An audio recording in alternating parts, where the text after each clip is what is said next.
Welcome to the Meadows and Makers podcast. I'm your host, Greg Dowd. I'm also known as Making Stuff here in the community, in the Hive community. And today I have on a guest that I put a call out on Twitter, and he answered my call, trying to look for fellow agorists that are out there and that are doing some cool projects and have products that they have to offer. And wanted to get to talk to Shane tonight and get to know more about him and what he's got going on. He does Liberty Under Attack Publications. He's got a project called Pasnia and Pasnia.com. And he also is the host of the Vonu Podcast. I have got the book actually as a recommendation from Shane, and kind of led me down part of my journey. So with that, welcome, Shane. How are you doing? Hey man. I'm doing quite well. That's it's all great to hear. I'm happy you're familiar with Vonu, and you actually pronounced it correct, which is funny. We found that out. We got a publication. It was a couple years into the podcast, and it actually had like the pronunciation, written out. And I was like, oh shit, we've been pronouncing it wrong for 2 years, but oh well, we'll just roll with it. So, yeah, you did it right. So you're better. I mean, yeah, you got it right, and I run the podcast, so Awesome. Well, I really appreciate you taking the time out of your schedule to join me tonight for the podcast. If you would, to just and introduce yourself, give us a little introduction about who you are. How did you get started? How did you get inspired to go on the journey that you're currently on and talk about self-liberation and start the Vonu podcast? Like, how did that all start? yeah. So basically, I started LEO Radio back in February of 2015. I guess I'll jump in there. I started it as at that time it was supposed to be a replacement to Bill Cooper's podcast that ran through the 1990s. It was one of the biggest conspiratorial ones. But I found anarchism, a few months after starting it, and obviously went down, the Austrian economics, the philosophy, the anarchist philosophy rabbit holes, and read a bunch of books. And towards the end of 2015, it's like, okay, yeah, obviously free markets are the way to go. Coercion's bad. Like, what are we doing about it, guys? Like, what are we gonna do about the state, um, about coercion? And the outside of agorism, there really wasn't a whole lot of discussion that I found back in 2015. So that's what I've been doing since then is focusing on solutions to increase personal freedom. And then over the course of that, exploration, I found Vonu: The Search for Personal Freedom on Amazon. It was a book. Didn't really know anything about it, and it was $30, which was a steep price compared to a lot of the prices of a lot of the books on Austrian economics you can pick up for like $5. So like $30 is pretty expensive for books at least back in that day when I was in high level indoctrination, my term for college. I stumbled across Vonu, that book, and read it, and a colleague of mine, Kyle and I decided to digitize it. And put it out in PDF and audiobook formats. And then soon after, that entire process, from digitizing it, which means manually typing it into a Word document, then proofreading it 2 or 3 times to make sure it didn't look like shit before we released it publicly. And then recording the audiobook, which was obviously pretty time consuming, and then editing. So I read it 5 or 6 times, and then by January of 2018, I think it was. I wanted Kyle to be a co-host on LUA Radio, which is now just Liberty Type Publications. But I was trying to get him to be a co-host on LUA Radio, but I couldn't convince him to do it. So I was like, all right, well, F that. Just we'll start the Vonu podcast and do that instead. So we started Vonu, and that was kind of the start to my journey of self-liberation too. Like the podcast was an exploration of this freedom strategy, from the 1960s, and kind of tracking my progress through I guess trying to work towards a liberated lifestyle, as I call it.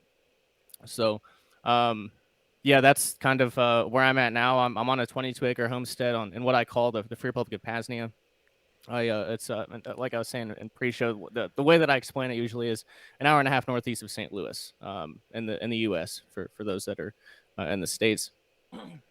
But yeah, I raise chickens, ducks, turkeys. I've got goats and lambs, and we've got a bunch of bunnies, and we're really just trying to hammer home on the food self-sufficiency. But also Aura, my free mate here, she makes a lot of salves and medicinal things. And so we do a lot of that stuff here, grow a lot of the plant medicines and things as well. So really, the name of the game now is self-sufficiency, and obviously at the Free Republic of Pasnia, building out this decentralized SecRealm network. That's which I'm sure we can talk more about, but that's a little bit of introduction, and we can kind of go wherever you want to from this point. Awesome. Yeah, yeah. So yeah, the Vonu book. I actually remember picking that up from you. I think seeing that along the way at some point, and this guy, I guess he was like from the 1970s or something like that, and then he had, I guess he was just writing all these letters or articles to talk about ways of getting yourself free from the current system that we're living in, and just all his like lessons learned along the way, I guess, and some of the ideas and things that could help you kind of like evade scrutiny from the state, basically. And I came to the same conclusion, man. Like agorism seems like the most effective way of taking action and creating a free society, a society that I would like to see, free of coercion and violence, and full of voluntary relationships.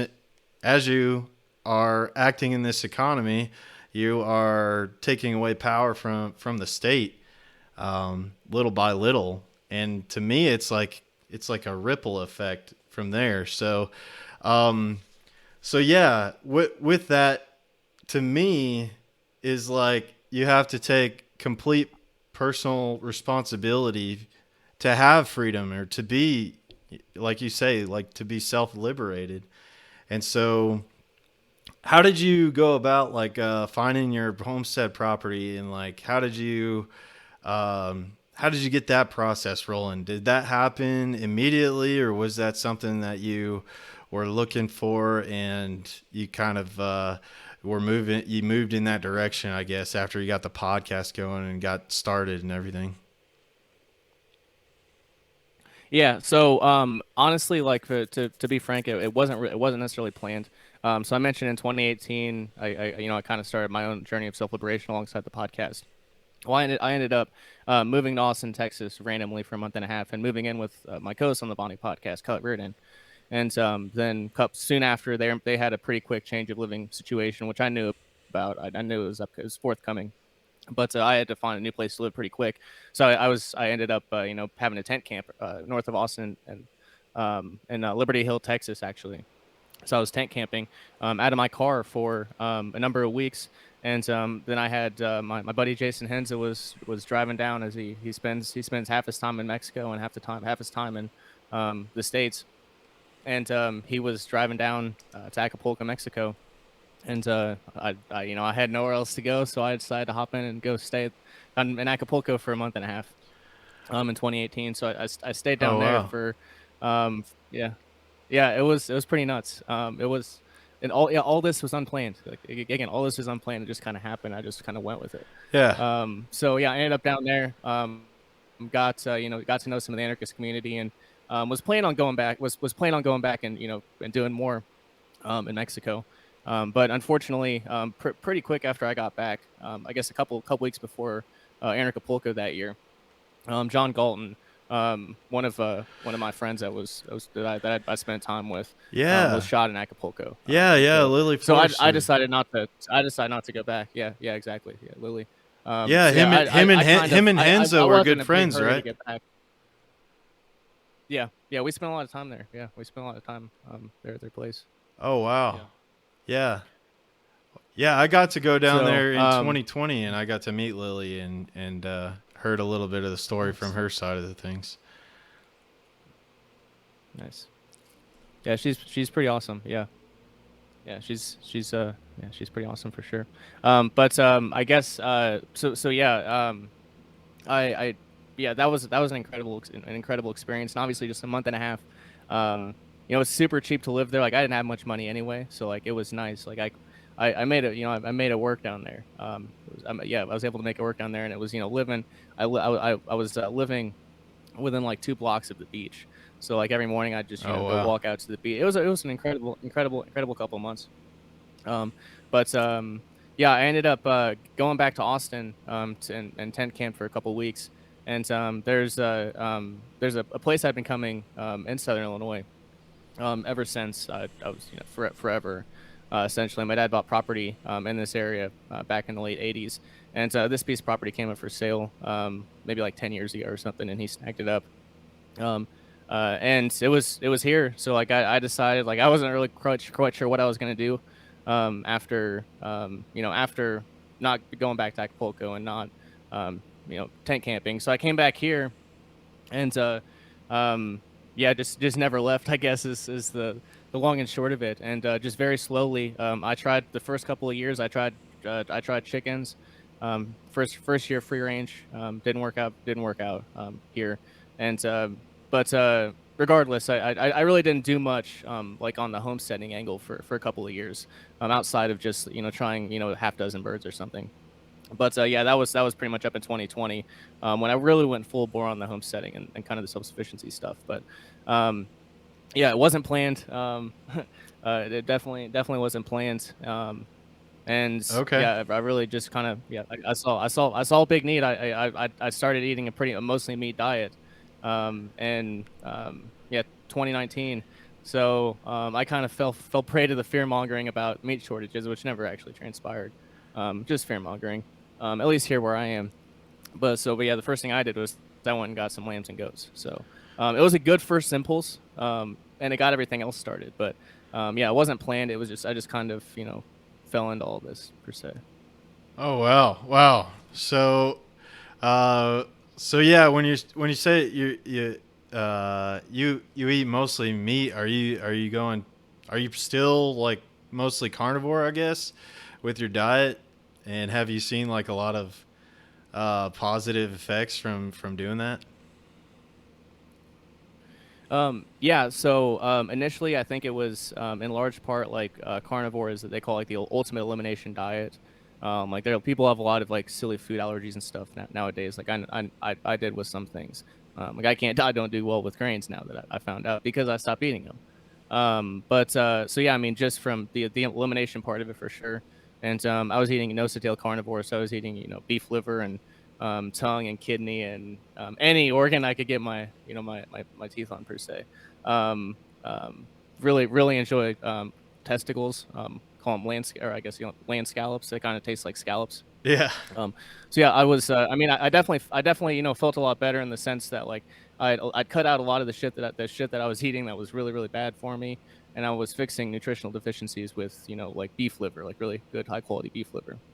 So yeah, I definitely saw drastic improvements. My mind cleared. Like people talk about brain fog. Like I know what that felt like. I didn't realize that I had it back then because it was just day to day. Like it was just what I lived with. But after like getting rid of it, it was like holy shit. I lived my life in like a daze. It seems like, and not like in a good way, like cannabis high or anything. Just like in a daze in a bad way.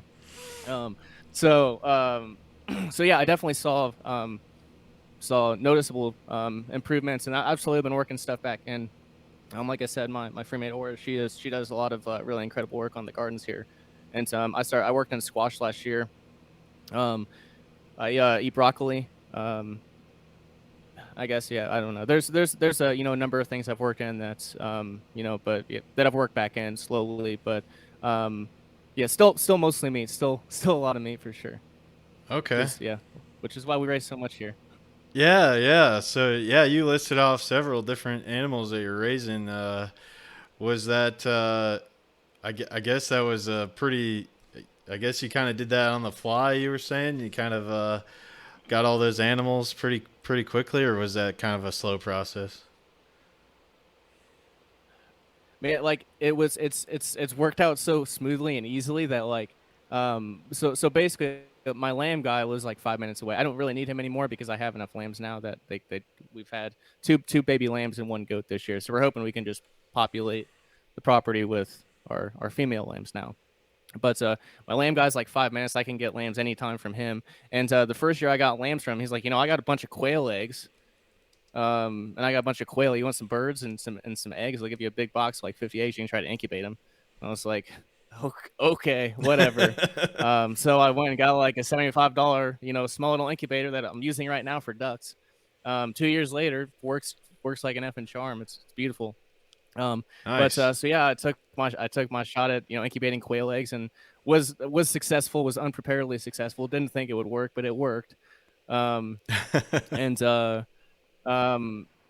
yeah, and I mean everything else has just been I mean the local farm supply store has they have lots of chickens and apparently turkeys and ducks as we found out this year. But last year I ordered 2 dozen duck eggs off fertilized duck eggs off eBay and had them shipped to where I get stuff shipped to, and I had like a 50% hatch rate for those birds. So I got like 13 ducks. 5 or 6 of them are out there still laying eggs. And then we got another 2 dozen that are in the incubator right now. So yeah, I mean we're drastically increasing the bird population here. Nice. Yeah, lots of stuff there. But yeah, I'm kind of rambling. I love talking about birds. I'll have 100 birds here soon. Wow. So you're really stepping up your food production. As we can see, with the state of the world and how things are going, man, I think it's more important than ever to be doing this kind of stuff and to, a lot of folks that are out there. I guess they talk a lot about a lot of stuff, but like, I think somewhere along the process, I kind of figured out that, you got to walk the walk really. And, from what you're doing, man, you're walking the walk and you're showing people a different way to live and how to get that self-reliance so that you don't have to be as dependent on the outside systems. So kudos on that, man. Yeah, man, and like I said, like I didn't really like anything that I learned. It came from like 5 minutes of DuckDuckGo searches or something. Like it's nothing that anyone else couldn't figure out. Like incubating bird eggs. Like it doesn't vary much between birds. It's basically like 28 days. You flip them 3 or 4 times a day as often as you can, and you keep it to a certain temperature. And the incubator does it for you. So like it's not hard. None of the stuff is really hard. It's just I mean, yeah, you gotta want to do it and just put the energy and effort into it. I guess is put that way. Assholes and elbows is like what one of my old bosses used to say. But okay, yeah. So all the stuff that you're involved in, man, you got a lot of great stuff going on, and one of them is your Pasnia, the Free Republic of Pasnia. Could you tell me what is Pasnia about? What's the Free Republic of Pasnia? I see you have like passports you can buy, and then like you can become a stakeholder, I guess, in your community in the area that you want to have like a community going, or what's your vision there with Pasnia? Mm-hmm. Yeah. So again, largely unplanned. So I mean, I mentioned the lambs and the goats. That was like April 2020 or thereabouts. Well, Henza came to visit in May, and I was talking to him, and I was like, I want to try to have like an event here. Like I don't know why the hell people would come out here to Southern Illinois, but like maybe I could convince them to come out here. So like I'm gonna try that Vonu Fest. And within a month or so, it turned into like I was declaring my independence from the USSA, and it was the Free Republic of Pasnia. So it happened pretty quick. And for the audience out there, it's PAZ is the acronym for Freedom Strategy, building permanent autonomous zones. So fixed locations where we can exercise our autonomy without the threat of coercion per se. So yeah, this is so I've got what we've got here is Veritas Pasnia. The idea is it's the first free country in existence, but it's a geographically independent country. So what that means is that Veritas Pasnia is here, an hour and a half northeast of St. Louis. There's a Roots Pasnia in New York. There's why can't I ever remember, Fox something or other in Michigan, and there's a couple others scattered throughout the world. So it's a decentralized country, essentially a decentralized second realm, with kind of the mocking the countries thing, while doing it. So we've got like our Pasnia Department of Freedom. Like I said, like you said, we've got passports. We've got our head of the Pasnia Department of our head of the Pasnia Mint is working on pyramid shaped coins now, Pasnia coins. So I mean, it's a totally legitimate operation, but it doesn't look like it. It's part of it's culture jamming. So you mentioned how it came about. I kind of got off track there, but so yeah, the Free Republic of Pasnia. Vonu Fest. Yeah, that's what I was getting at.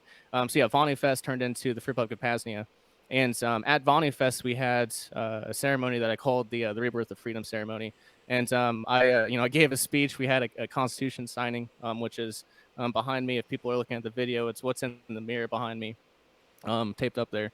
But we had a Constitution signing, and it was a pretty wild event. Yeah, 25, 30 people out here. It was incredible. It was incredible. So, we birthed, the second realm network that's, currently, in the process of being built. And yeah, I guess that's kind of the brief overview. It's kind of hard. The genesis. It's a very overarching thing. Yeah. But you can answer whatever questions.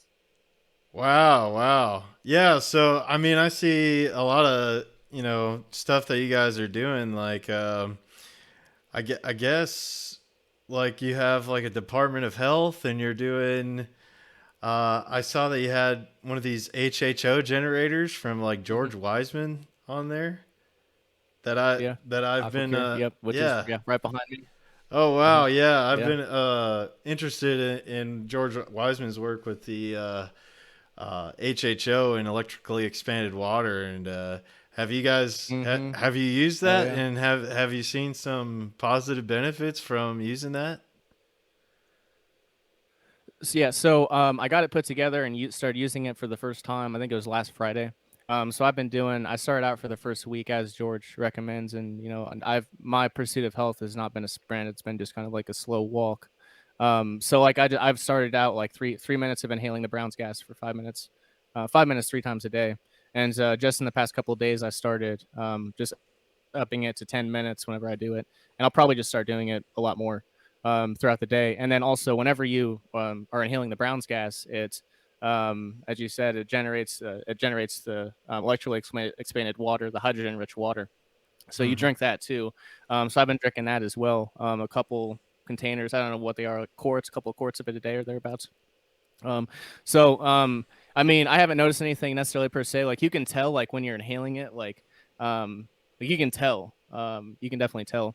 But as George says, like he's been doing this for like 20 plus years, and he's still noticing things going away. So like it's not something that happens. You're basic. It's like I talk about cell salts a lot too. And it's like you're rebuilding. Where with those you're rebuilding the body at like a tissue, cellular level, like from the foundation. It's very much the same thing with with hydrogen being one of the 5 or 6 main macronutrients that a lot of people have issues pertaining today, apparently. So yeah. Okay, so yeah, you're talking about the second realm, and for my audience out there, would you mind explaining what the second realm is, and Yeah. and what you're setting up there for the second realm as far as I guess building just like a kind of an infrastructure for how folks can have a market in the second realm. Yeah, definitely. So, yeah, there's a lot. It's a lot of terminology. That's what I spend most of my time doing over the past. That's what I spent most of my time doing over the past few years, basically just defining terms and introducing people to concepts, and learning as I dig into them myself too. But so yeah, the second realm. If we're gonna talk about the second realm, we gotta talk about the first realm, and the first realm is the Servile Society. The statist Servile Society, as Rayo called it back in the 1960s. It's that it's the main society. We know what it is. I mean, it's why you do a lot of the stuff that you do. It's why I'm sure a lot of people here, listen to your podcast is because we need solutions, in defense of that society, whose foundation is coercion. So the second realm, on the other hand, is the building a parallel society per se, where we have all of those same necessary critical human institutions, but built upon a foundation of peace, truth, and voluntarism. So like obviously, health is important, right? So Mm-hmm. like, but actual real modalities, real effective modalities are important. So instead of Babylon Pharmaceuticals, as I call it, we have the Pasnia Department of Health and Wellness.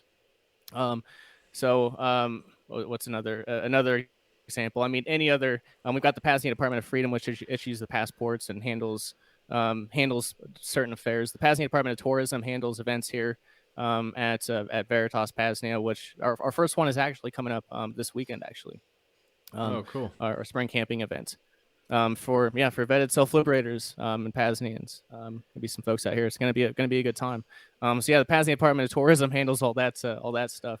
And then I guess moving beyond that, all the food self-sufficiency items, infrastructure beyond that. Like one of our major missions of this year has been in the digital second realm, actually. So, we've got Veritas Pasnia here, which is a physical second realm, but there's also digital second realms. So, for example, like we just recently started selling ghost phones, and ghost pads on the LUA Publications website.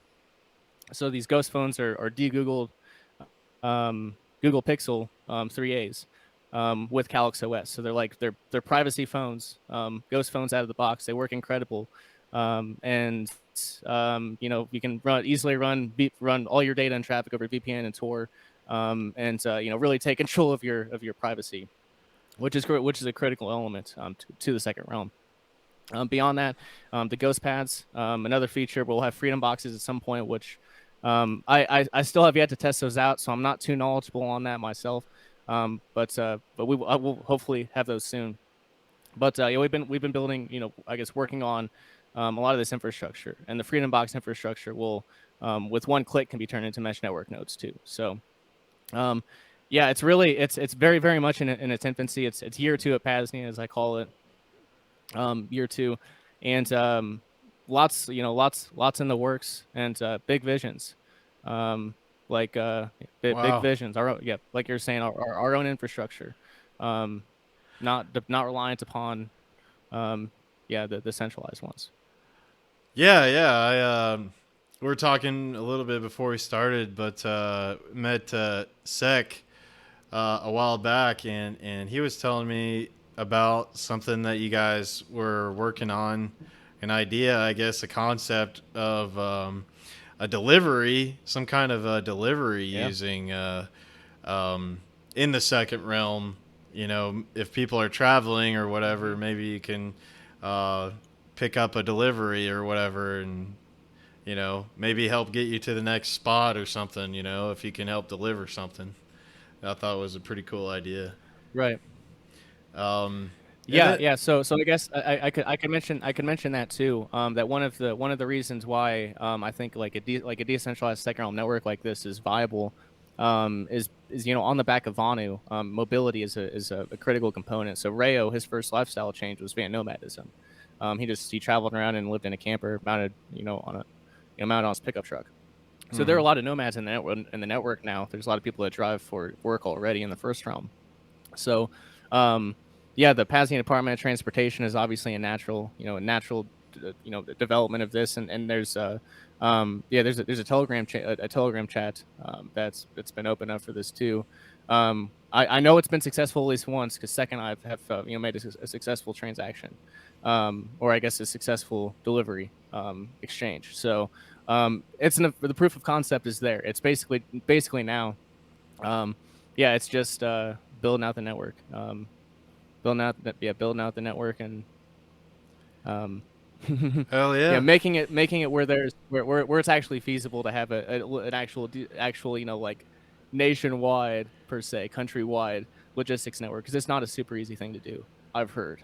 Yeah, yeah. I mean, yeah, it's definitely one of those things. Like, how do we make it easier for people to unplug? I guess I don't know. It, like a lot of the stuff that you're doing is like paving the way, man. Like kind of on the front edge of some of these discoveries and pushing towards a better, I guess, a more voluntary future. And so it's always like we're in like the beginning, I guess, iterations. I don't know of building this alternative system here, and there's always clunks and bumps, and whenever you're trying to do something for the first time or trying to get something started Hmm. that's potentially could be, a total alternate economy essentially. Um, so you talked about that briefly about what technology tools you guys are diving into Hmm. the digital second realm with the ghost phones.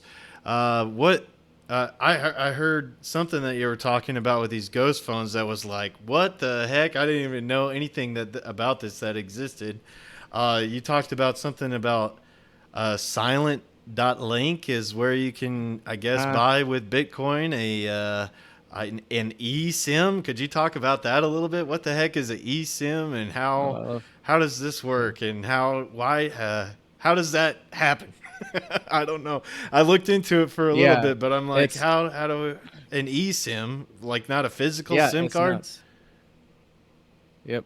Correct. Yeah, it's crazy. And it's crazy. It's all super easy, user friendly. So anyway, yeah. So this Ghost phone, um, you can at least with these specific ones that we offer, Google Pixels. I think there's different iterations of these. There's obviously a lot of competition in the free and open source mobile space right now, privacy focused ones. So there are other ones out there, but this specific version has that eSIM card functionality.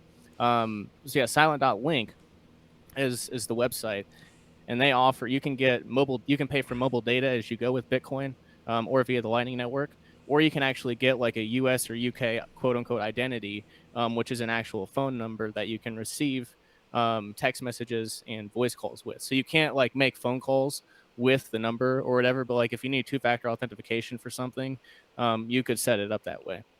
Not Sig. Oh, Actually, yeah, you can, and Signal works too. I do have Signal set up. I do have a Signal account set up with it. oh, okay. So, yeah, it's incredible. It's like $60 a year. And so yeah, there's no login. You it opens up a page. You pay for it, and your receipt is just this order number. Or it's just this URL that you save, and it has all your information with your phone number and your payment, your ID, your transaction ID or whatever.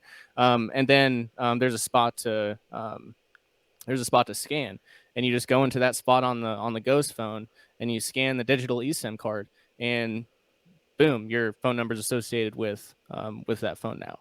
Wow. Yeah, it's crazy. It's crazy easy. And like, and again, like that, the freedom of open source, the freedom. I came from spy phones, from iPhones, Apple, and I mean, God, there's such a restricted hellholes now. I knew that before, but now that I've experienced open source, it's like, oh my gosh, it's like I can like choose what tower I want to connect to with the Silent.link number two. So it's like, do I want to connect to the AT&T one or the Verizon? Or, No so like there's way. just No like, way. it's So you basically can like switch mobile anything you network want to towers. do Wow. Sorry. So you in can the area. switch So yeah, all it's the mobile yeah, network towers. yeah, the ones in the area. Yeah, Wow. yeah, it's crazy. Yeah, it's pretty, and it's come a long way too. It's come a long way too. Yeah, a lot of this stuff wasn't possible. Like you're talking a little bit ago that like walking the walk is important, but like there's a lot of like theoretical concepts and like frameworks that need laid before action can be taken, and especially like in this open source technology space, like it was really complicated to do these things, really before like last year. Like even like I'll mention the Bitcoin space. That's another one I've been going really deep into, the Bitcoin privacy realm with things like with Samurai Wallet, which I'm now enabled with now that I'm on Android, because that's only on Android. Okay. So, um, but I like so there's the Ghost phone, the Ghost phones, which are super easily user friendly to use. Um, you have the Freedom boxes, which that's the purpose of that too, is basically you have a user interface with one click installs and running apps. So you could run. I'm not going to get all into it now because I don't even know how it's going to look completely at the Pasnia versions of these, but a Okay. lot of this stuff has gotten to a point where it's really user friendly is the point. That's what I'm trying to get to. So like we offer these Ghost phones. Jamin, like there's some of these similar ones. Like people like there's outfits that'll charge $350 or $400 for these, and we charge $250. Because and this is I think it's $259 for the shipping now. And the reason for this is the I guess the privacy architecture that Jamin's I guess putting together and trying to put out, which is very complex and hard to explain, much like Pasnia is. Like the whole overarching concept. So I understand where he's coming from on that one, but it might require you might need to have multiple phones for different purposes. So like if you need 2 or 3 phones, like you can't be spending like $500 on 3 different phones, right? So Yeah. these things are so yeah, that's the purpose of it too. Is we're trying to get these into the hands of folks, because we're also building out our infrastructure too, or I guess our communications and networking infrastructure. So I think a lot of important framework is being laid right now. A lot of foundational work. I mean, again, I don't know what it's going to transpire into. I can't foresee. I couldn't have foreseen this happening a couple of years ago. I couldn't foresee what's transpiring right now. So like I don't even know what the hell is going to happen in a handful of years. So I'm not closing off possibilities, as I've said before. But I think a lot of important foundational work is being done right now. Yeah, I guess we'll see. Absolutely, man. And I kind of define myself as an optimist. I, one of my listeners got me into Robert Anton Wilson. He had a quote where he says, "I define myself as an optimist because pessimists never get anything done." And I think that's important. That while we're trying to build something as an alternative to the current system that we're living in, I think we have to remain optimistic and push for these new ideas, different ways of doing things, um, and try to get the real solutions out there. Now, these de-Googled phones, that is an excellent price, man. Like we at the activation tour, Ramiro Romani is doing these different de-Googled phones as well, and then I guess they're also based on like the Android Pixel or whatever. And then Mm-hmm. the only other option I know of is like one of these Linux based phones, I guess, like I think it's called the Librem or something like that. But Yeah. but yeah, wow, that's a really great price for one of these de-Googled phones. So it comes without any of the Google stuff installed, and it's all running off of what you're calling what you call it it's Calyx OS is what it's called. Correct. Yeah, yeah. Yeah. So Calyx OS is another. It's a more user friendly. It comes as Jamin explained. I don't know anything about I haven't done Graphene or Lineage myself, but they come more. They're for more advanced users, where you have to basically set up everything from scratch, per se. That's the impression that I've gotten. Whereas Calyx comes with really good privacy tools already pre-installed. Um, so um, so that's a major benefit. And yeah, as you're saying, the de-googled version of it, which yeah, it's funny. Jamie mentioned it, and I point out every time now that like what you have to do now, like if you want a de-googled phone, you have to buy a Google Pixel. Like that's like where we're at in the world. Is that's like yeah, that's where we're at. Um, But yeah, so they run Calyx OS, but they also have this. It's called Micro G, and this is the functionality that allows for the eSIM card. I think. But I think that requires a Google dependency, which Graphene or Lineage, one of the two, is just working on putting out. I saw him put out on Twitter a couple days ago. Um, but so yeah, this has micro G, which allows it fulfills that Google dependency, but it anonymizes all the data that's released. So it changes out I think the IMEI number, which is the number associated with the one that tracks all the information on the phone, like associates all the information with the phone. It randomizes all that information, the tracking, um, all that stuff before it sends it off to Google.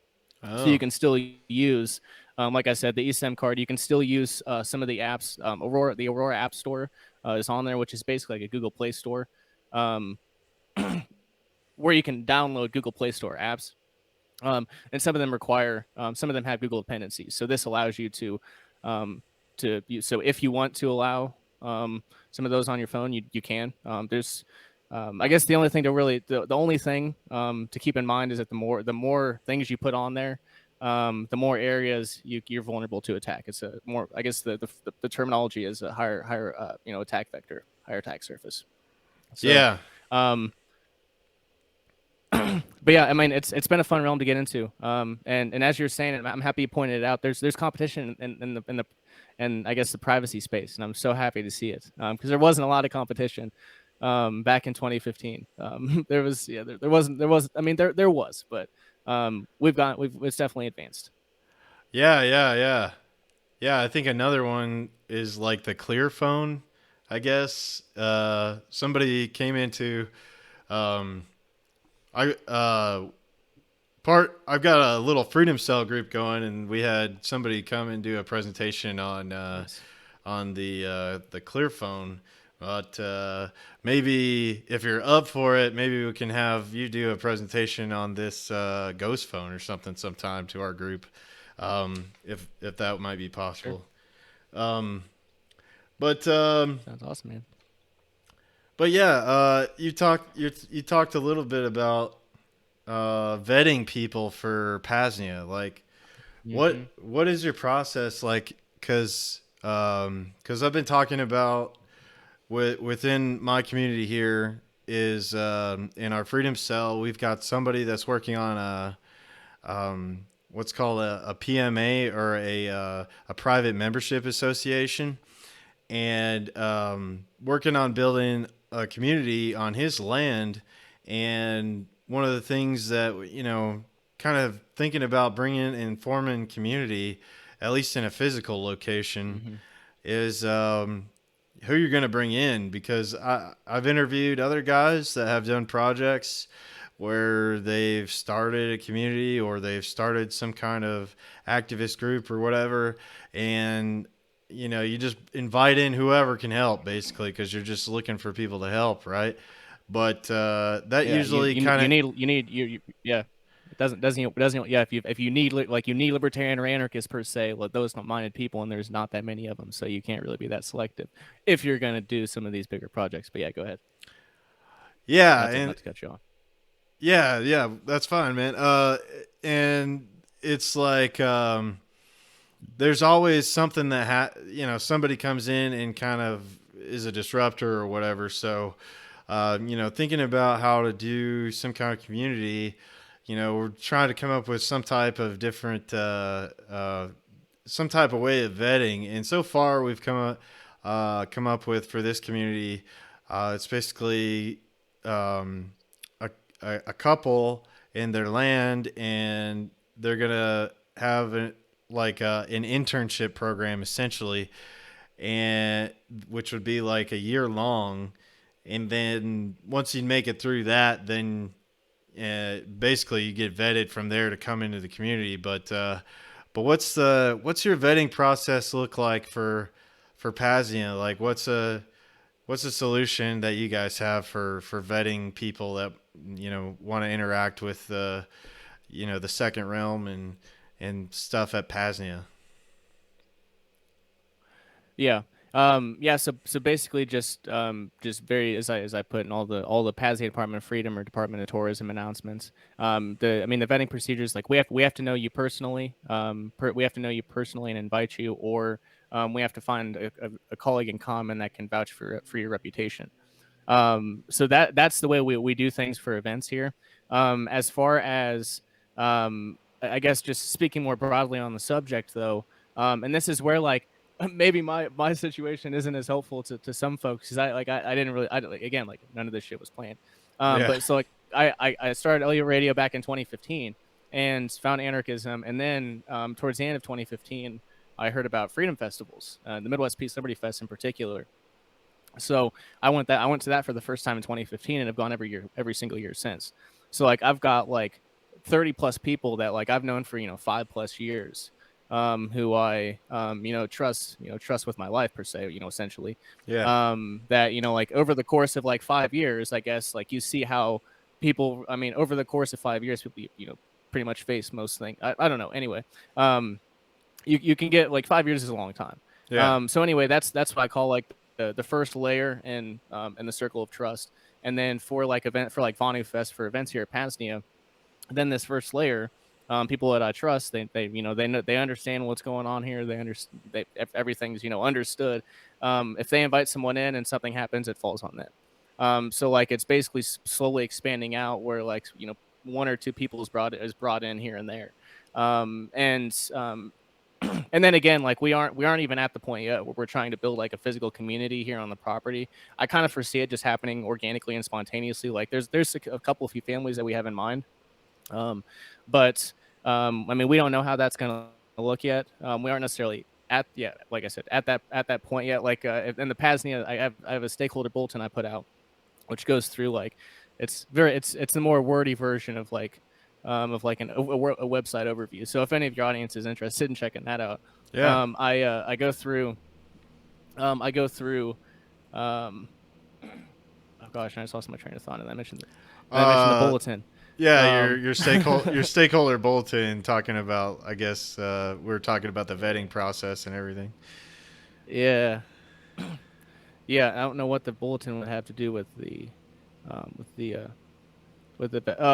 anyway, no, that's what I was getting at. So there's a three, what I call the 3-stage Pasnia vision. We're in stage 2 right now. Stage 1 was the food self sufficiency part, which we're still not quite there yet, but we're pretty much there, and we've got it laid out. Like we can see the vision ahead of us per se. So that's stage 1. We're through that, and stage 2 is where we are now, which will probably be a few years, but it's basically a model for taking, a homestead like this off grid. I'm not sure how that's going to look necessarily, but yeah, like water, energy, health and wellness, all of those things, taking all that from the first realm into the second. And then also expanding the second realm network digitally and physically. So trying to get more homesteads or or temporary autonomous zones on board, to join the vetted Pasnia network. Again, it's vetted. You can obviously we leave it there's some, again, we have some of these in networks now. There's some that are more restrictive on access, like ours we only allow I mentioned what our procedures were, our restrictions. Yeah. There are some that are more, that are lesser than that, and there's some in between. So it's all up to the individual, up to the individual or the location in question. But yeah, we're trying to expand it in the physical and in the digital realm.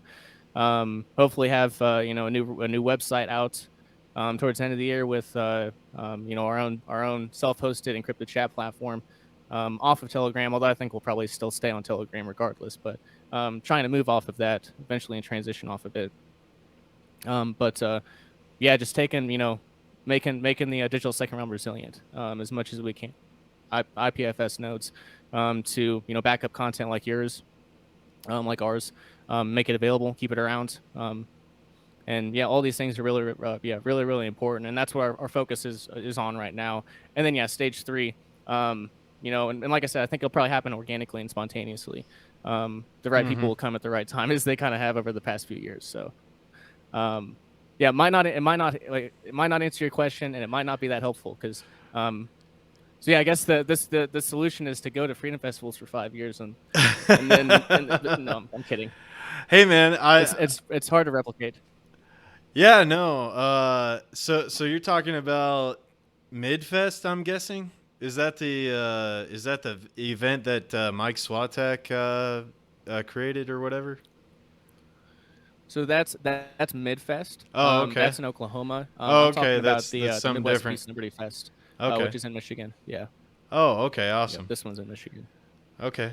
Yeah, well, I'll tell you what, man. I mean, I started to go to some of the conferences in like 2019. I started with Anarchadelphia, and then in Hmm. 2020, I went to finally went to Anarchapulco. I'd been wanting to go for a long time, but actually getting to meet people in person, man, there's like no substitute for that. And I tell everybody if they have a chance to be able to go to one of the events to go and just like you said, when I guess you just kind of were had to you went with Henza down to Acapulco. It wasn't really planned, but like if you have maybe an opportunity like that to go on an unplanned adventure or whatever, and maybe attend one of these Liberty events and conferences, I think there's really no substitute for getting to meet people face to face, and there's like an energy exchange there, and just actually getting to talk to people that like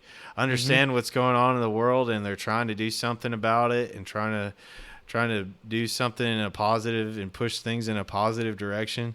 There's something really cool that happens there when you get to actually meet people face to face. Yeah, and I guess I should further elaborate that if people go to pasnia.com/sign and look at the Declaration of Independence, the Pasnia Declaration of Independence and the Constitution, it's not very like it's culture jamming and partially, so it's not all meant to be taken seriously. But I mean it's all serious there. Like anyone who comes to Veritas Pasnia, or who joins the Pasnia network has had to have already forsworn the use of coercion. So um, Okay. so yeah, that's you know that's a critically important thing. So like anyone that we associate with here, we have events here. We've got a few official ones, and then a couple scattered ones throughout the year. If people are interested in checking those out and getting vetted, pasnia.com /VonuFest. I mean, there's so that's so if we know someone in common, which it's usually not hard to find someone in common that can vouch for your reputation, that we both trust, no one trusts. It's not that big of a community. I've come to find out. Um, and the other thing we're talking about freedom festivals. If people want to get vetted to come out to events here at Veritas, they can come out to the Meadows Peace Liberty Fest, and we'll have the Pasnia table up with Elliott Publications books and everything, and come out and talk to us, and we get a good feel, get a good vibe from you, and um, then yeah, you'll probably get an invitation out. So yeah, there's different ways, and it may be a pain, may be a pain in the ass for in a case in a scenario or two, but it's important. It's important when we want to deal with people that have forsworn the use of coercion. We want to, as you're saying with meeting like-minded people at freedom festivals. Like that's the only people that we associate with here. So not only is it like just incredible to do that like once or twice a year when you go to these events or however often it is, but like just if you're consistently only, or I guess consistently mostly associating with with folks of that caliber per se. I'll put it that way. So yeah, it's incredible. It's like I said, it's what I call a liberated lifestyle. Building resilient lifestyles outside of the first realm, and yeah, just cutting ties, and it doesn't have to happen overnight. It's just slowly cutting ties as you can, and yeah, having fun is really important. And yeah, people go to Yeah. the Pasnia website, they'll see that we like to have fun. Um, so yeah.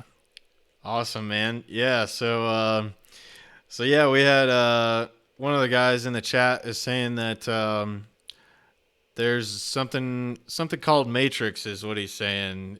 Easy to self-host and encrypted is what he's saying. And then they're also saying in the Hive community there's something called Three Speak, and I guess they're doing some stuff to tie content to IPFS. So they just want to mention that. Um, Hmm. so uh, yeah, I went through some of your videos, and I thought this one was pretty cool. You had Paul Rosenberg on, which I'm a Hmm. big fan of myself, and I think probably one of the the big problems that we face right now is Jesus was talking about that my people suffer for their lack of knowledge, uh, and you guys went into a pretty cool discussion about how Jesus and the modern Christian doctrine don't really align with each other, which I found to be pretty cool because it's like if you really look into like what Jesus was talking about, Jesus uh, is an anarchist in my opinion. um, Hmm. so yeah. Anyway, I thought that was a really Hmm. great episode that you guys did together. I don't know if you have any like uh, comments on any of that. Yeah, I guess I'll mention it was I still remember, and obviously I just re-listened to it, but I recalled it, and it's comical. But like we started out the conversation. The first thing that Paul said essentially was, "Well, the first thing we have to do is separate Christ from Christianity," which I thought was just Yeah, I obviously like you can understand his take if you listen to it, but I could see that like flipping someone off very, very early on. But anyway, I don't know how you could ever be mad at Paul, the way that he just approaches things. But anyway, yeah, yeah, it was pretty crazy. I interviewed him on his book, and we kind of talked about crypto anarchy and cypherpunk and history and stuff, and what he'd done. We did a digital interview, and then 4 or 5 months later, he lives in Chicago, and I used to live a couple hours north, a few hours south of Chicago. So we met up at a fellow anarchist house, and I recorded that interview that you're talking about with him, where yeah. we talked about modern marriage, Christianity and original Christianity and the Bible being natural law, Jesus being an anarchist, and then in one of Paul Rosenberg's fiction books, Lodging of Wayfaring Men, he goes into a lot of these discussions on like modern marriage and the way sexuality is treated, and it's a really interesting I don't know. I came across that book on interplex.net. That was this anonymous book published on this really like this cypherpunk website, and I read it and it was absolutely incredible. Yeah, just absolutely incredible. And it's like just in terms of like the crypto anarchy stuff, and then like to like go into like these really deep conversations and like deep thoughts. I guess yeah, deep topics. It's incredible. And Paul's one of the few guys that can go that deep in all those areas. Yeah. So yeah, it was incredible to meet him, and hopefully I sent him an email just a week ago or so. He's got an invite to all the Pasnia events. He came out to one of the Midwest Beach Celebrity Fest one of the Midwest Beach Celebrity Fest ones. Oh, cool. So hopefully he'll come out here at some point. But yeah, I love Paul. So, Midwest Peace Liberty Fest. You said that was in Michigan. What part of Michigan is that in? So this year it is, I think it's Gaines, Michigan. I'm pulling up the website now. Yeah, the website's mplfest.org. Um, I will. Yeah, it's a working. The website's not. I don't think it's up. It's ready to go yet, but it's July 21st to 25th this year, and I think the town is Gaines, Michigan. Okay. Yeah, So yeah, I got perfect. family up there in Michigan, man. So, I might have to come check that out this year. Oh yeah. Yeah, it's the one I make sure to go to. Like it's like if I do one thing of traveling, per year, it's going to that festival. So yeah, it's definitely been it's definitely been impactful in my life and everything that's transpired now. So yeah, I can't recommend it enough. I've been to some other ones too. Had good times at them, but there's that pull back to the MPL Fest for whatever reason So, yeah. Okay. Um, yeah, I was hearing you guys talk about. I think one of the concepts that I've heard you talk about is a concept called the no-tell. Is that like could you talk a little bit about what the no-tell is and like you know Hmm. I've you were talking about like maybe having these like boxes, I guess, at the hotel where I guess you could open the box to be able to exchange goods with people and things like that. Yeah, so these were so this was some so many of these really incredible conversations are literally just sparked by people talking in the Pasnia community correspondence. So this one, there's a piece of crypto agorist fiction called #Agora, and in that book there's the concept of a no-tell, and the idea is, and then there's also in second realm in the nonfiction version of that, there's the double blind trading stations, but I think is what you're alluding to. But that's a different thing. I'll get to that in a moment. Okay. Um, but the no-tells, the idea is that you have like this nondescript place, or I guess it could be different things. People can come up with their own unique applications for their custom situations. But I guess it's just an abstract overview of what one of these could look like is like a nondescript nondescript house which has like six or eight rooms in it, and each room is locked with a digital lock, and it's not advertised as a hotel. But for people who know, they can download the Ghost Phone app from F-Droid, and then they can go on there and find an hotel, pay in Bitcoin. That's been coin joined already on Samurai Wallet on their Ghost Phone. So for maximum privacy purposes, then they can pay. They can pay for this. They can pay for their room, and then whatever it is, like QR code is scanned. They scan the QR code or some sort of code or some shit on the door. It opens up, and that's kind of the idea. Is like a Yeah. nondescript temporary shelter for traveling agoras, nomads, or whatever. And yeah, it could expand to things beyond that. For like trading, you could have the same sort of I guess the same sort of access control type stuff, but just for the purposes of safely facilitating trade. So yeah, and like I said, there's examples that are ran through second round book on strategy, which is definitely one of the is definitely in my opinion like one of the most important books on strategy available at this time. So I definitely do recommend people check it out. Okay. Yeah. Wow. That's that would be really neat. Like, I'm building a little piece of property, and kind of the vision I have for that property uh, is to set it up as some kind of meeting place and place that folks could come and do workshops, and also could be like a way of generating revenue by setting up a couple little cabins there and being able to do something like you're talking about, where folks are able to, uh, scan a code, pay for the thing in crypto, and have a place to stay for the night with a little cabin or something like that. So, so that was written about Yep. in a piece of Agorist fiction. I didn't know there was a whole lot of Yeah. Agorist fiction out there, actually. Well, there wasn't. I mean, there wasn't really a whole lot. A lot throughout the '90s, it was really kind of more like the libertarian sci-fi type stuff. And then there was kind of a new breed of anarchist fiction that seemed to come out, like 2005 or around that time, for whatever reason. I don't know. Um, but yeah, it's all incredibly valuable stuff. All incredibly valuable stuff. And I guess I'll just mention, just as if people are interested in what we're talking about now, to toss them a few more leads. VonuPodcast.com. Check out my interviews with Smuggler, who is one of the authors of Second Round Book on Strategy, and who I found out from interviewing Paul and from interviewing Smuggler, that they used to run together the Crypto Hippie VPN service.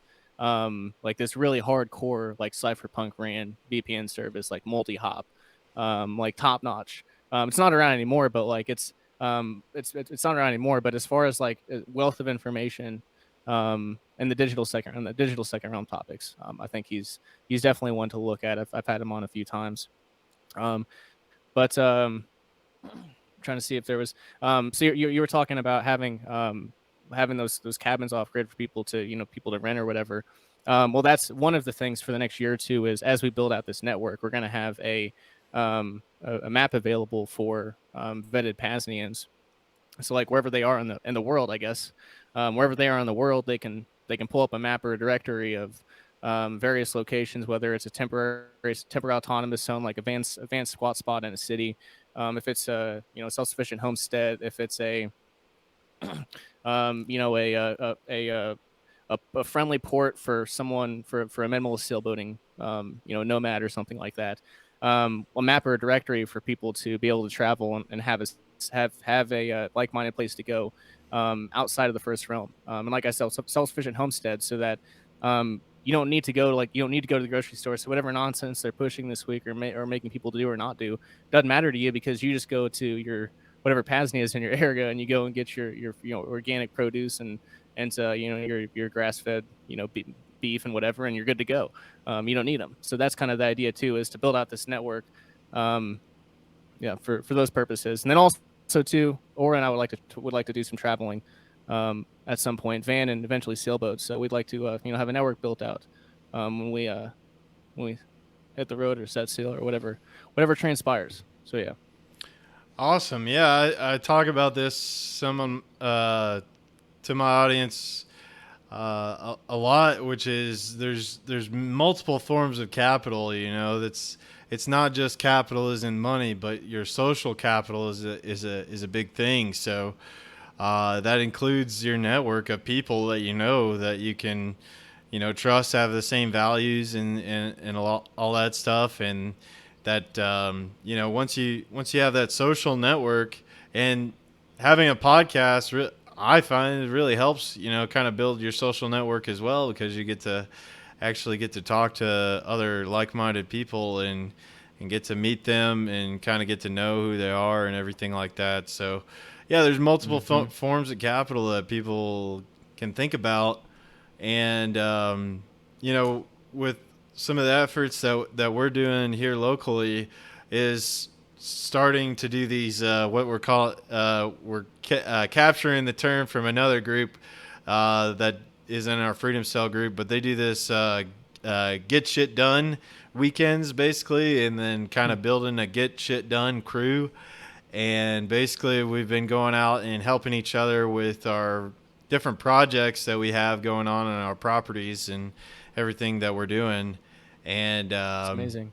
and kind of being a mutual aid network locally, and so that just helps you build trust with other people, in my opinion, and it builds that social capital, builds your network, because if that person's coming out and helping on a regular basis, those people are going to be there for you if you need them. Yeah. Yeah, that's true though. Well, that's all amazing to hear, man. I'm looking forward to having you on the Vonu podcast to talk about.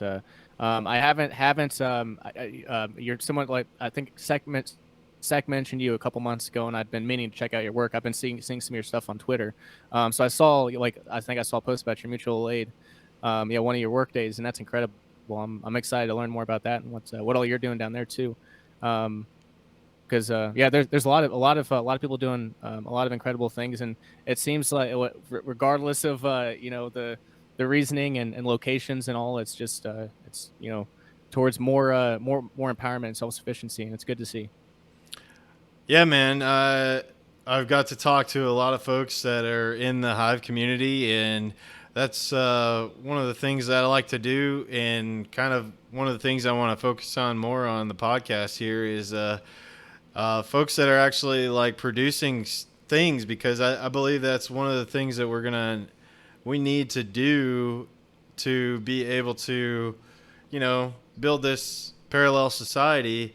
We gotta start, moving from being more of a consumer-based person into being more, producing more things, I believe.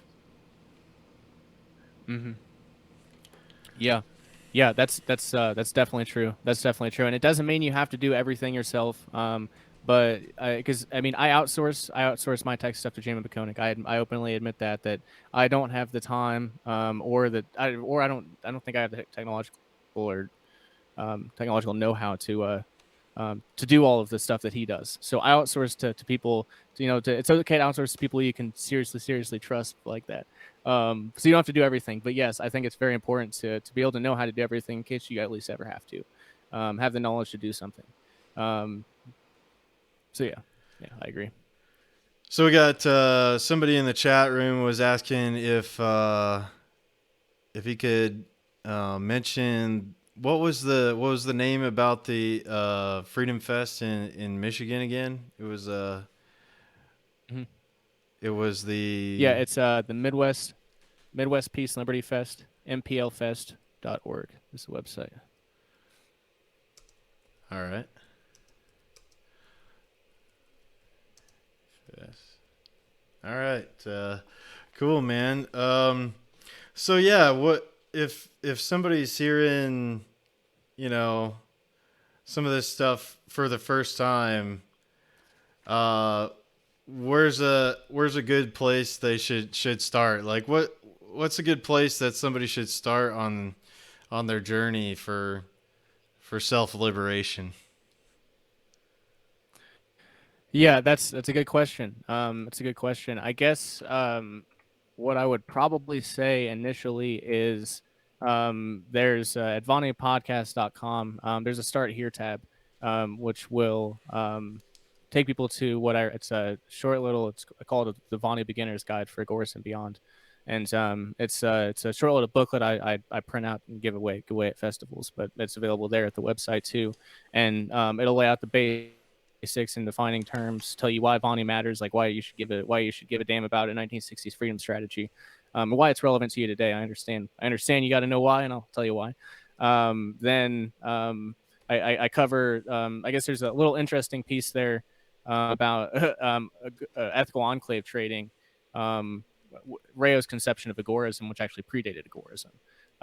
So I found a handful of articles by Sam Conkin throughout in the 70s and 80s, I think it was, or maybe just in the 80s, discussing Rayo and Vonu.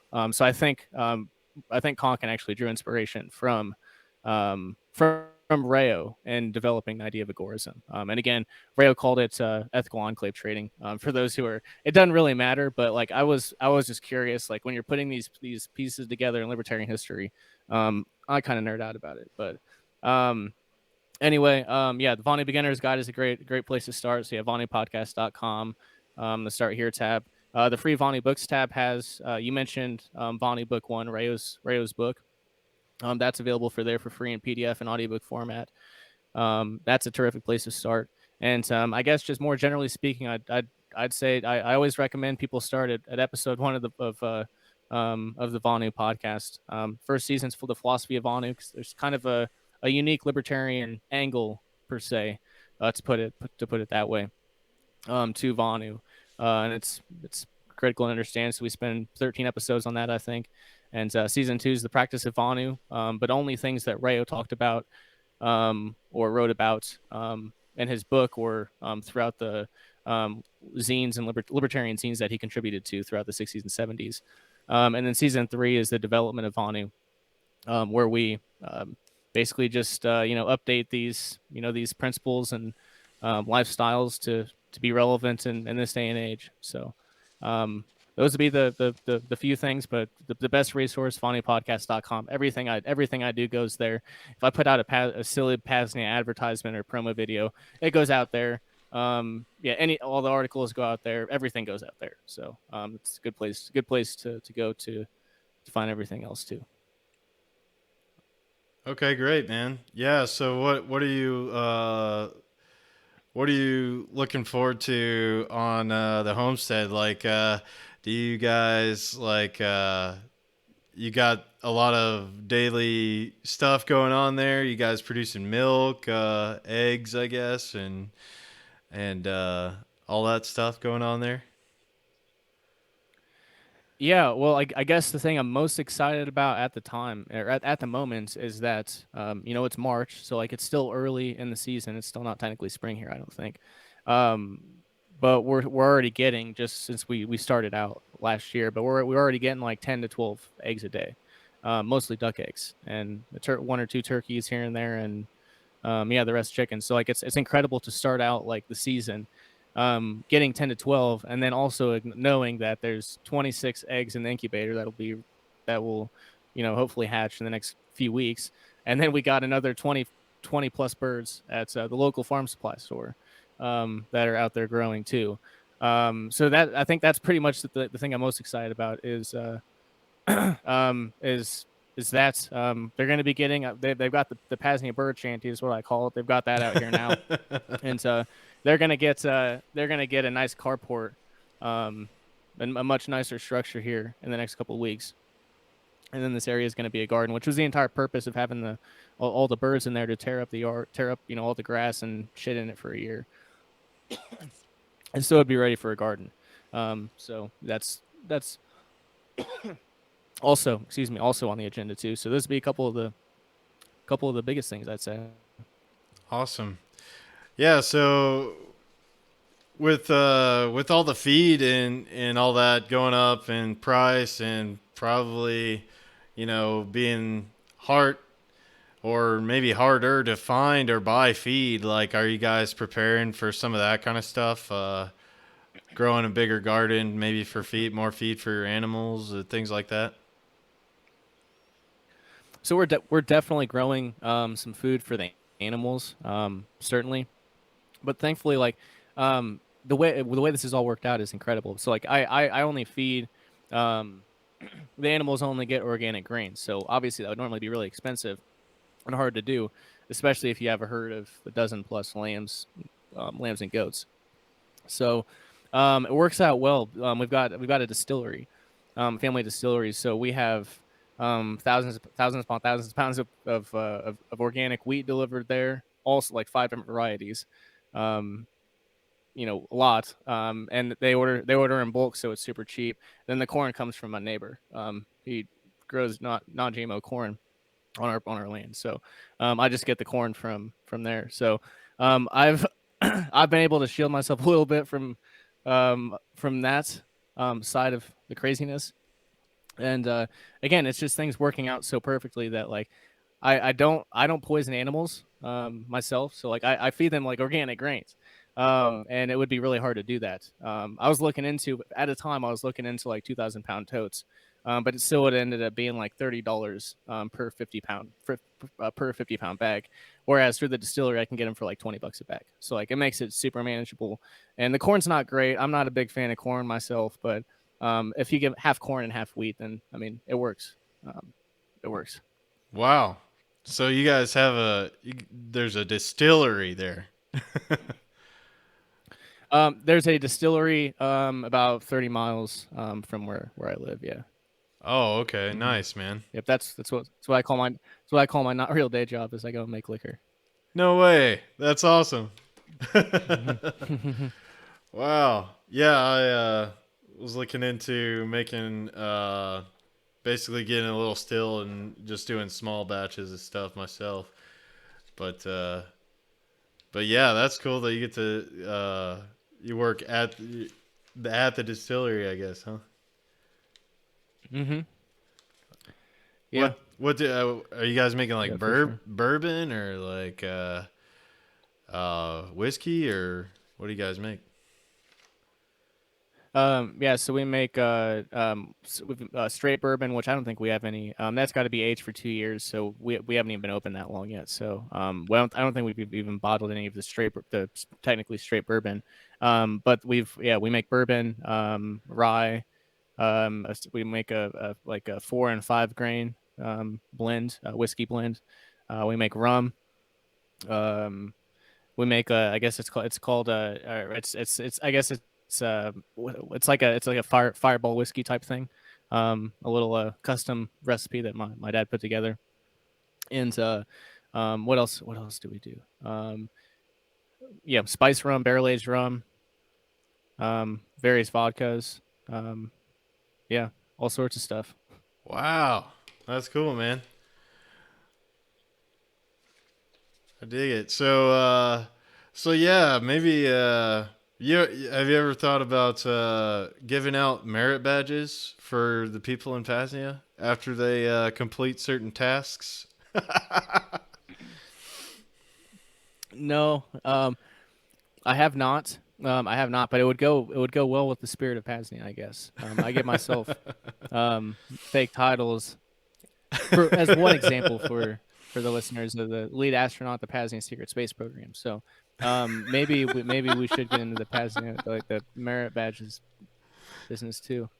Oh man, Yeah. I was just kind of bringing that up as a funny thing, but yeah, it's something that I've heard about from Paul Wheaton. He's doing this, he's got his homestead or whatever, and he's doing this program called the Skip program, like skills to inherit property, and he basically to be able to pass off somebody's homestead property that's like they built it as their farm over time and they'd like to pass it off to the next generation.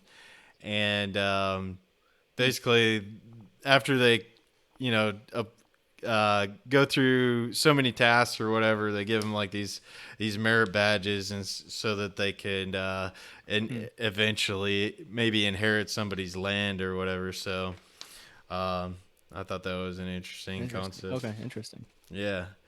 Yeah, man. Well, I don't know how much time you had tonight, but yeah, I have kind of worked through a lot of my questions for you. But uh, is there any kind of other projects or things that I didn't get to ask you about that you're working on that might want to let people know about?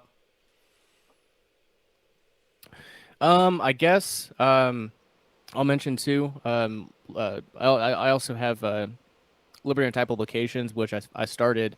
I guess it was 2018 when I was releasing my book, Vonu the Strategy for Self Liberation. So I guess there's that too. There's my book out there, which people can get for free. At libertyunderattack.com/Vonu book. The paperbacks there, people want to buy from Amazon instead, or if they want to download it for free, there's a link to do that there too. But yeah, I started the publishing outfit, and one of the so that was the main reason for it was I published my book, and then there was a second round book on strategy, which up to that point was just like a text document on the Interplex.net website, so it wasn't even a book. So I asked Smuggler, and the Interplex IRC chat if it'd be okay if I published it, and he said yes. So I published that one. Then hashtag Core was published anonymously, so I can't go ask anonymous. So I just went ahead and took the initiative and just published it. So those were like the first my book, and then those couple ones that I thought were just like they needed to be in book form already and get out to the world. And then there was, as we've talked about a couple of times, the old Vonu and libertarian zines and publications. So Rayo, the founder of Vonu, he founded and contributed to a number of them, like Vonu Life. There's Innovator, Preform, Inform, Libertarian Connection, which was a bigger one back in the 70s. I have a screenshot of one of Rayo's articles in the table of contents, like just one below Walter Block's. So like these a lot like they were all in kind of the same circles. It wasn't that big then, and it's not that big now. I think at like the largest circulation, it was like 300 or 400 people for most of the Vonu zines. So anyway, long story short, one of the other reasons I saw a need for a publishing outfit like this was to digitize those and to make them available for free download, and then also for folks who want the paperback versions, those are available too, and it also monetizes my efforts. So I don't have to worry. I don't have to like ask for donations. I can give people like really nice, high quality, self-liberational media, like in the form of nice paperbacks, and they can help support my efforts too. So like they can get knowledge or good times through like anarchist fiction, and good times and inspiration, and it's a win-win for everybody, and we're building the second realm. So um, yeah. Anyway, libertarianattack.com. There's the books, and then as we were talking about earlier, the privacy tools are there as well. So um, I guess that'd be the other big thing is definitely check out what we offer there. So Liberty Under Attack publications, like that's uh, you guys are not only producing like the I guess the literature, but you're going through and you're doing a lot of audiobooks too, from what I've seen. So is that so? Those are Yeah. Yeah. all Mhm. available there as well. Yeah, so libertinattack.com, there's audiobooks on there. I think there's the Sounds of Self-Liberation bundle, audiobook bundle is up there, which is what I called it, the little corny title. Um, but yeah, that's up there. And then also on the Vonu podcast feed, like the free audiobook for Second Realm is on there. Most of mine is on there. Full one's getting done now, currently as we speak, probably. Someone working on that. But yeah, all of them are available for free on that are done on the Vonu podcast feed, other than Brushfire, which is like 16 hours. I can't put that out on there. Wow. And then there's other ones. Yeah, there's other long ones, but regardless, yeah, they're all available. Liberattack.com. Cool. Cool, man. So are you guys writing any of that fiction yourself, or is that coming from other people? So I've got I haven't touched it in probably 2 years now, probably since like early 2020.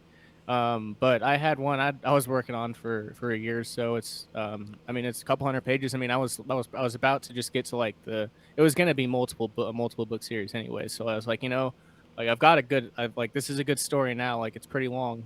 Um, so like I was gonna kind of add another chapter or two to kind of get the story to a certain spot and then write like a conclusionary chapter, but I haven't gotten back to it in a while. So I've got one that I've worked on, and actually now that I think about it, there is um I guess it probably would have been 2019 on the Vonu Podcast website. I released the first couple chapters of it, first chapter or two, and so if people want to get a taste of it, I guess I did put out a couple chapters of it, but yeah, hopefully I don't know when I'll get back to it. Obviously I'd have to probably reread the entire thing, probably go through it a couple more times, to refresh myself, and then write the conclusion, and then the proofreading starts. So that will be then it'll really start, I guess. So yeah, it's still up in the air. Wow. Wow. So did you always kind of have a talent for writing, or did that kind of just come to you later later on? I mean, um, I was always a big reader. Oh yeah, I was always a big reader, and I think I wrote like when I was in like fifth grade, I think I wrote like a 10 page short story or something. But like other than that, I really didn't have that big of an interest in writing. When I was in high level indoctrination, I was going for journalism. But that was only because at that time, I was kind of interested in radio, so like that was the angle that I was going at it from. But no, like I started LU at radio, and I wrote one article, and then it just like never stopped. Um, so I kind of fell into it, and I kind of it was something I needed to get good at, and then it also opened up additional avenues. Like for example, I'm the editor over at Agorist Nexus, so been kind of I think I had Brandon on the Vonu podcast, and he was setting up a homestead in Mexico. I guess he doesn't have internet out there on his homestead. So when he's out there working on the homestead, as he has been for the past couple of few months, he's not really working on, well, at least on that part of things. So, but like generally speaking, though, over the past couple of years, like I've been making Bitcoin to edit articles. Oh, So like cool. that's been a neat opportunity that's kind of opened up, and then yeah, just all the authors that we work with. Um, you know, from all sorts of stuff. From fiction, from anarchist fiction like Todd Borho's The Evolution trilogy, or what's another one that's I guess maybe a little varied. I don't know, The Big Book of Secret Hiding Places, by Jack Luger, an old republication that we put out. There's all sorts of stuff on there. There's yeah, there's all sorts of stuff. So yeah. Awesome. Awesome. Yeah, man. I don't know. Are you uh I don't know if I saw that you, I guess, talked to John Bush or whatever. Are you are you connected with Derek Bros and John Bush? What they have going on with the Freedom Cell Network and what they have going on there?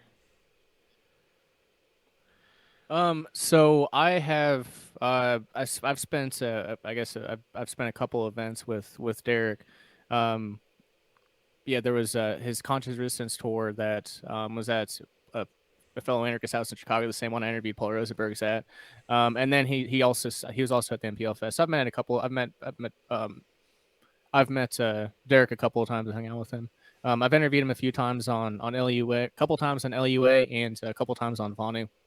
But otherwise, um, yeah, very loose. Well, I guess actually no. I guess he did write the forward for my book, Vonu Strategy for Self Liberation. Derek Rose did. Oh, cool. Um, but yeah, as far as John Bush, when I was in Acapulco, I had it set up. It didn't end up working out for whatever. I don't remember what the reason was, but we were gonna meet up and we were gonna talk about some stuff, but it didn't pan out and we never got it rescheduled. So I've never actually I've been like at the same parties events as John in Acapulco, but I hadn't really had the chance to talk to him yet. So like I don't think he knows of me. Um, Oh, so, okay. anyway, no, I mean, there's not really any affiliation. I recommend the Freedom Cell Network to. It's one of the best. Especially over the past like couple years, there's a shit ton of users on the web on that platform now. So like, people ask me like, well, how do I connect with local people? It's like that's the first thing. Like, just go sign up there and look at the map, and you'll Yeah. probably find someone. There you go. It's a good start. Yeah. Yeah, It's a lot absolutely. lot easier than back when I got started back in 2015. Yeah. Yeah, it's very difficult. Yeah, yeah. I mean, uh yeah, for the longest time in my own life, man, I was like kind of felt like, am I the only crazy person around here that believes that the freaking, government shouldn't exist and that we should, all live in peace and voluntary relationships, man?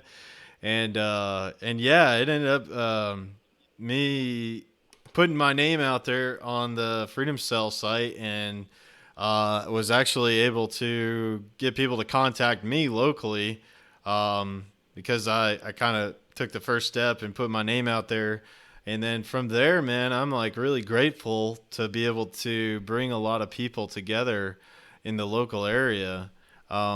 Because I look a couple years ago, and it was just me, man, and I was meeting and folks from the Hive community, the people online. Just a lot of people are in the community listening to the podcast. I've had friends that listen to the podcast from the community come and visit me, but other than that, man, like in the local area, I found it really difficult to connect with people and find other liberty-minded people that you know wanted to do this whole mutual aid kind of thing and all that. But yeah, getting on there personally has helped me grow in our local area in the community. So it's been a real great thing. And um and and you said you're building something similar with Pasnia, and how folks, if they want to get involved, they can, I guess, get on the map of like the different uh, places that are, I guess, affiliated with Pasnia or share the same ideals or whatever. Yeah, so the overall, yeah, the I guess that'd be the vision. It wouldn't be a public map. At least not. Okay. I think there'd actually be there'd be a couple different versions. There'd be the vetted one, the vetted ones where like it'd be properties like I wouldn't want Veritas, on the public map, for example. Some Right. some might some do things like there's I'm sure you've heard of Hip Camp.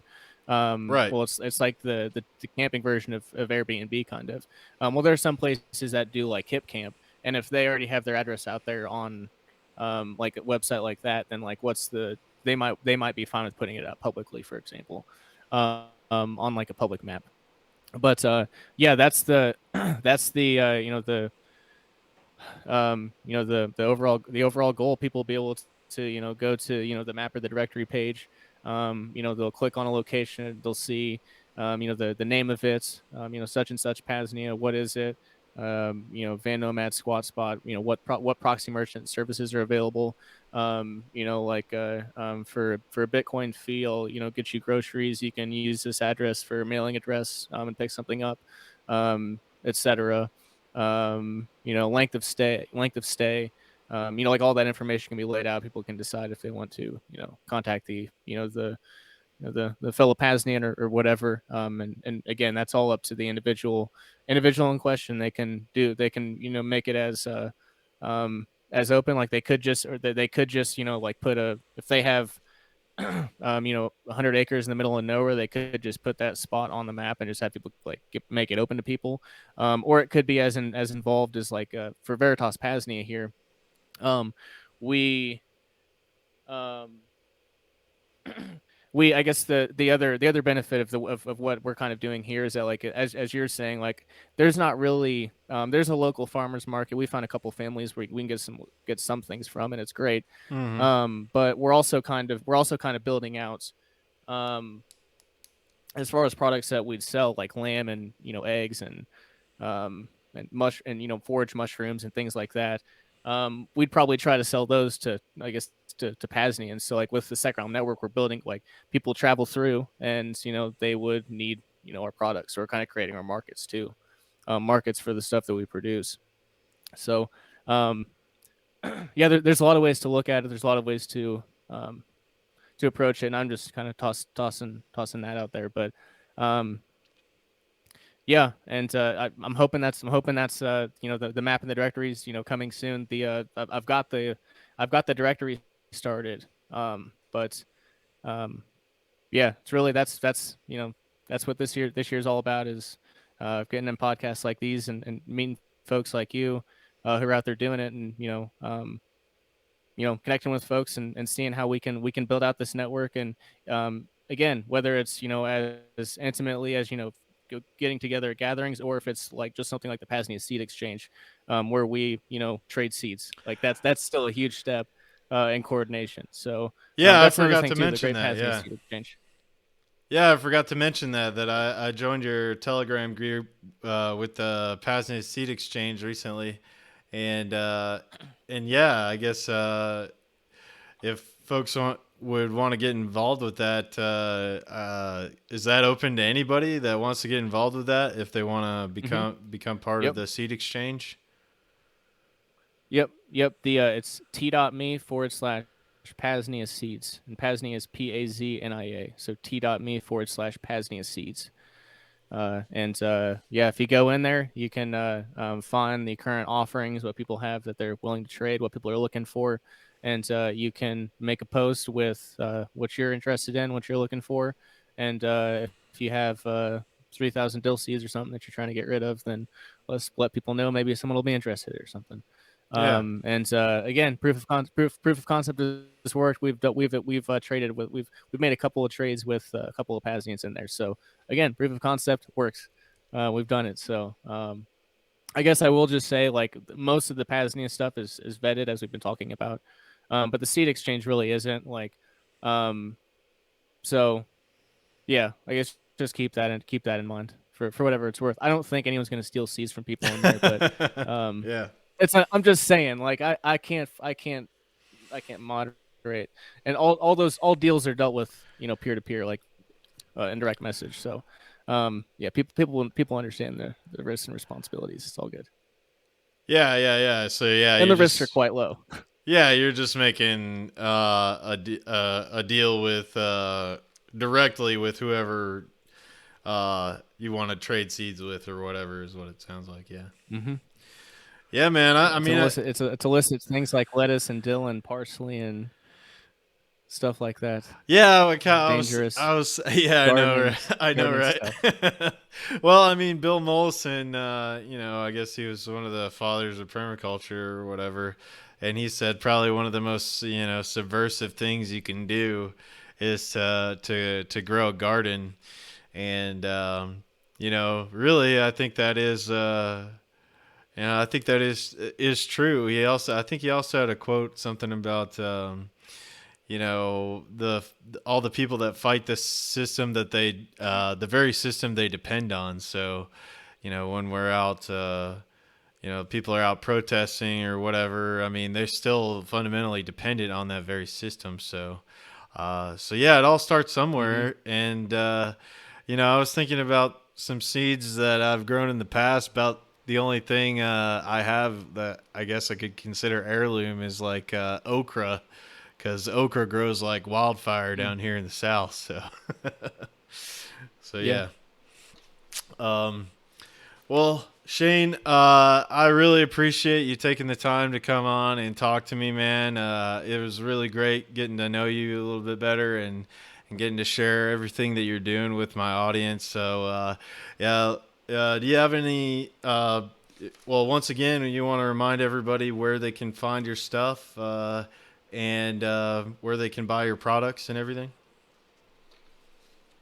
Sure, sure. Right on. Thanks. And yeah, it's been great, man.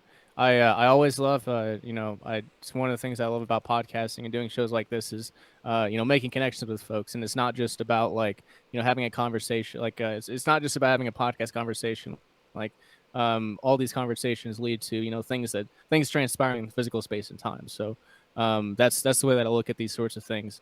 And yeah, I'm appreciative of coming across you, but yeah, I guess I would just um, uh, yeah, in terms of where to connect, VonuPodcast.com for everything Vonu, and again, all the passing stuff goes out there. VonuPodcast.com, LibertyAttack.com for books, privacy tools, and I will mention Aura's Apthecary too. For example, the comfrey salve that she does, the comfrey is grown here on the property. So yeah, she makes some pretty incredible stuff. You just go to libertarianattack.com and there's categories at the side. You'll see like books, bundles, or as apothecary, privacy tools, and whatever else. So you can check out and peruse. And obviously, we certainly appreciate um, anyone checking it out and making a purchase. And I guess the other thing I'll mention is Pasnia, PAZNIA.com. Go check out what we're doing. The website is a work in progress. It's not great, but at the same time, all the information's there, so you can go learn about what's more about what we're trying to build. And again, I'd point you in the direction of the 2021-2022 Pasnia Stakeholder Bulletin, which that will get a version 2 at some point in the near future too. But yeah, everything's a transitionary right now, it seems. So just gotta become. It's the way that I put it is just embracing the chaos, and Yeah. yeah, embrace the chaos. Hell yeah, But man. yeah, man, I appreciate the chat, and that's all I've got for right now. All right, Shane, man, I really appreciate you and your time, and I'll make sure to get all those links out to everybody that's listening to the podcast. And yeah, man, I can't wait to maybe have you back on and maybe get you to come talk to our local Freedom Cell about some of your solutions, especially with the privacy phones. We've been looking at a bunch of different options. I think what you guys have to offer is pretty awesome. So yeah, man, we'll Right be on, in man, touch. for And sure. once again, really appreciate your time and coming on and having a chat with me. Hey, it was my pleasure, man. Looking forward to the next connection, whether it's on yours or if I get you on mine before then. So yeah, looking forward to next time. Awesome, brother. That'd be great. Um, well, you have a great evening, and yeah, we'll wrap up with the audience here, and then we'll stay in touch, man. Sounds good. All right. Thanks, man. See you later. All right, Peace, peace. brother. Have a great evening.